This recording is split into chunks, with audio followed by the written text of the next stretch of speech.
Сәлеметсіздер ме, құрметті оқушылар? Сіздермен бірге Ағдала орта мектебінің математика пәнінің мұғалімі Айдана Нұрланқызы.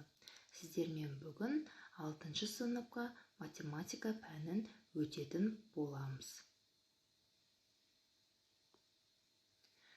Бүгінгі сабақтың тақырыбы статистикалық деректер және олардың сипаттамалары, арифметикалық орта, мода, медиана және де құлашты өтетін боламыз.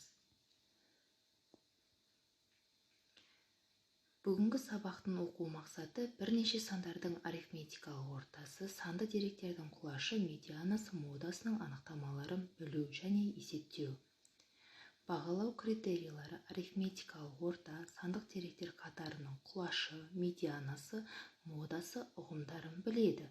Арифметикалық ортаны таба алады, санды деректерді таба алады. Бүгінгі өтетін жаңа сабағымыз арифметикалық ортадан бастайық. Арифметикалық орта дегеніміз не?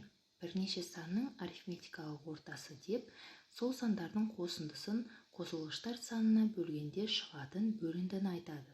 Мысалы, шахмат ойыны жарысында 6 сынып оқушылары 13, 13, 12, 13, 10, 13, 12, 10 ұпай алды. Осы ұпайлардың арифметикалық ортасын табыңыздар. Шешуі: оқушылардың алған барлық ұпайларының қосындысын тауып, оны ұпайлар санына бөлу керек. Яғни барлық ұпайларды қосамыз да 8-ге бөлеміз. Сонда бізде 12 шығады. Жауабы: оқушылардың алған ұпайлардың арифметикалық ортасы 12 ұпай. Келесі өтетініміз өзгеріс құлашы. Өзгеріс құлашы дегеніміз не? Өзгеріс құлашы дегеніміз берілгендер қатарындағы ең үлкен мәні мен ең кіші мәннің айырмасы екен. Мысалы, қазан айының 1-ші аптасында ауаның орташа тәуліктік температурасы 14, 15, 16, 14, 17, 17, 20 градус болады. Қазан айының осы аптасындағы тәуліктік температурасының өзгеріс құлашын табайық. Яғни біз ең үлкен ауа температурасы 20 градустан ең кіші ауа температурасы 14 градусты азайтамыз. Сонда жауабы 6 градус болады екен.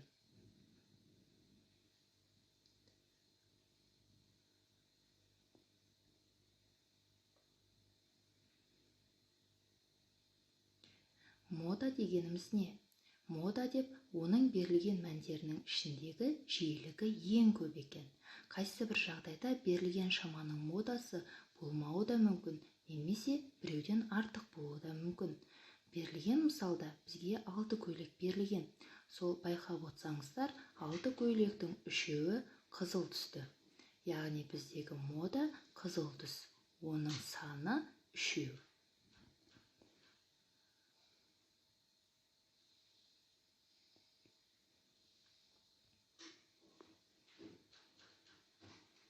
Медиана дегеніміз не? Медиана шамалардың орташа мәнін сипаттайтын статистикалық сипаттама. Берілген сандар қатарының медианасын табу үшін берілген сандарды өсу ретімен немесе кему ретімен орналастыру керек. Осылайша орналастырылған сандар қатарының қақ ортасындағы санды табу керек. Сол сан берілген сандар қатарының медианасы болады. Мысалы, ол үшін апта ішіндегі ауа температурасын өсу ретімен жазып шығайық.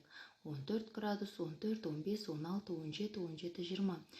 Яғни ауа райын қатар-қатар рет-ретімен өсу ретімен немесе кему ретімен орналастырып жазасыздар.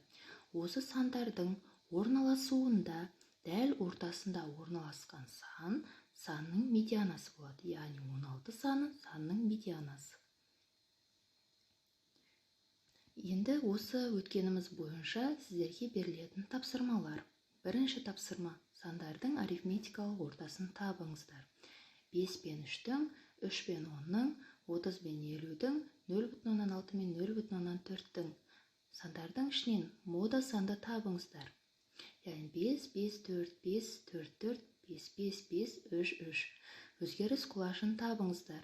Спорт жарысында Абай 12 ұпай, Жарас 8 ұпай, Айдана 17 ұпай және Әсем 9 ұпай жинады. Ұпайлардың өзгеріс ауқымын табыңыздар. Төртінші есеп: медиананы табыңыздар. Арман мен Айша мәнерлеп сырғанаудан 12, 11, 5, 10, 18, 14, 7 ұпайларын жинады. Мәнерлеп сырғанаудан алған ұпайлардың медианасын табайық.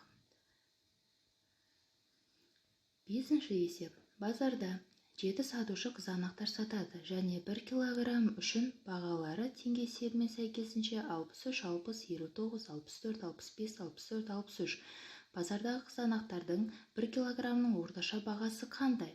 Қызанақтардың кеңінен таралған бағасы қандай? Қызанақтардың ең қымбат және ең арзан бағаларының арасындағы айырмашылығы неге тең? 6-шы есеп. Кепсіздеден метеостанцияда ауа температурасының градус есебімен берілген. Наурыз айының 1-ші 10 күндігі барысында күнделікті өлшеулері жазылған. Осы өлшеулерге байланысты 10 күндіктегі түскі ауа температурасының орташасын табыңыздар. Енді бүгінгі өткен тақырыбымыз бойынша бекіту сұрақтары. Мына сұрақтарға жауап беріңіздер. Арифметикалық орта дегеніміз не? Мода дегеніміз не? Өзгеріс ауқымы дегеніміз не? Медиана дегеніміз не? Және осы бойынша әрқайсына мысал келтіріңіздер.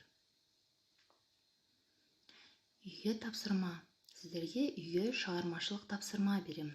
Статистикалық шамаларға өздеріңіз есептер құрастырасыздар.